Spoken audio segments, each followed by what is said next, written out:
I just got back from a midnight show of Indiana Jones and Kingdom of the Crystal Skull, and I must say it's not as bad as some people may think.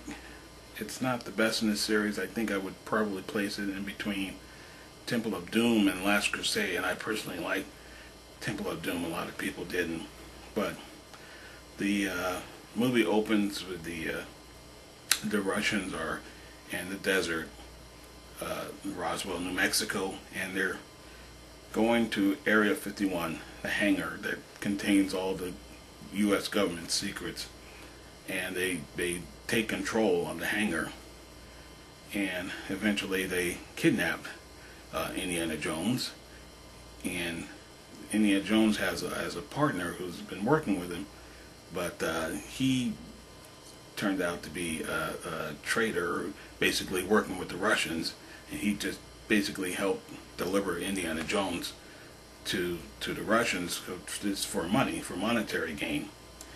So Indiana Jones gets kidnapped by the Russians, and they take him to Area 51 because they want him to identify the crate where the crystal skull is at, where the alien is at.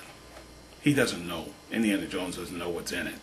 He just was hired by the government to retrieve the item.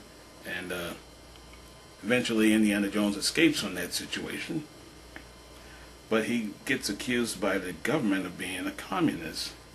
And so for a while the government, they have people looking, spying after him, because they think he knew that he's in cohorts with his friend, who turned out to be a double agent.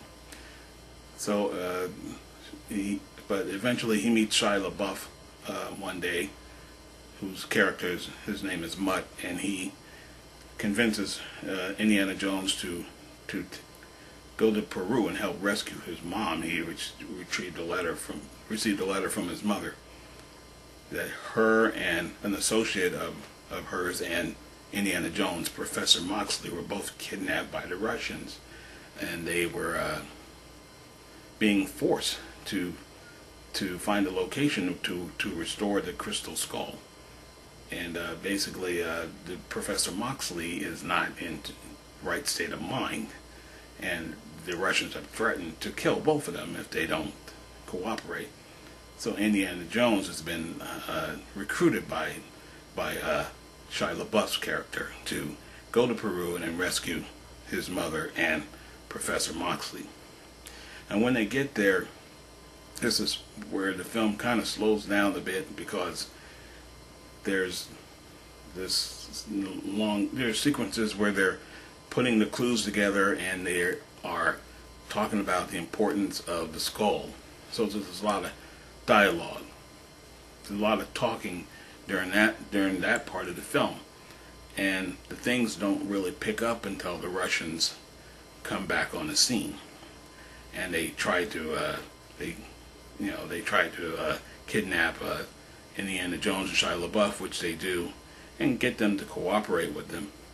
So basically there's a chase through the jungle on the jeeps that ends with them going over the waterfalls, and there's several chase scenes that occur, and the film, where the film culminates is in the Mayan temple area, where the ancient Mayans are at, where the Russians finally are able to, actually Indiana Jones is able to return the skull to the rightful place, and that's basically how the story goes.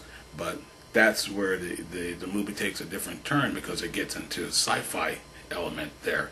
I don't want to spoil and say too much about it, but it takes the series into a different direction. So it's not surprising, since we all know that the Roswell is involved in the storyline. And I think that Cate Blanchett she wasn't the best villain.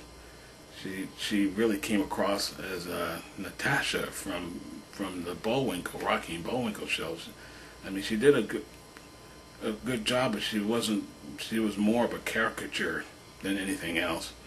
I'm not sure about Shia LaBeouf. Not sure if he'll be able to carry the series, but it's clear, by the end of the movie, you tell that the baton or the fedora is going to be passed on to him, and it's possible that Indiana Jones, Harrison Ford,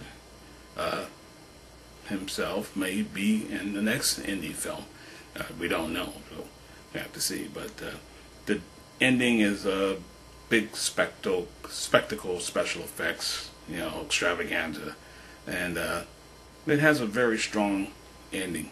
But maybe there may be a lot of disappointed fans because 19 years is a long time to wait, and it doesn't quite live up to 19 years of expectations. So, but I would say probably a matinee show, not full price. I paid $11.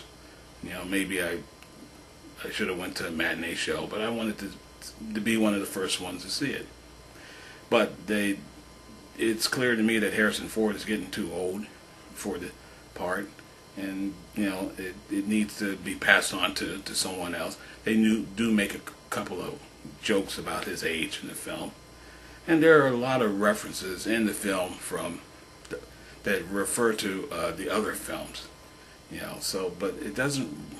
There are a few moments in the film where they take advantage of CGI, but the CGI is really kept to a minimum. Mostly it's chase scenes, and there are a couple of CGI sequences, like with the red ants. That was interesting, and the monkeys that were in the tree that rescued Shia LaBeouf. That was well done, but it's probably intentionally kept to a minimum, the CGI.